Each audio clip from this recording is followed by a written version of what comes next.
مولانا طارق جمیل صاحب جیسے بڑے آدمی مولانا طارق جمیل صاحب جو ہیں وہ اس میدان کا آدمی نہیں ہے، اس میدان کا آدمی میں ہوں،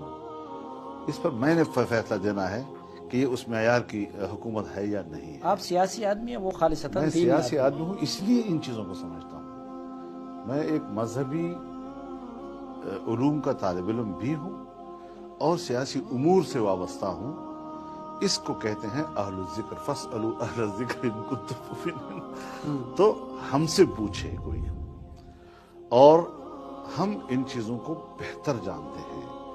لہٰذا جو علماء کرام ایک خاص ایسا محاذ رکھتے ہیں کہ جس پر وہ دعوت کا کام چلاتے ہیں، دینی کام چلاتے ہیں، اپریشیٹ کرتے ہیں، ہمارے بڑے ہیں، ہمارے لیے قابل احترام ہیں،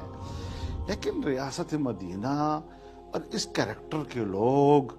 جو فحاشی، عریانی، گندگی، جنسی آلودگی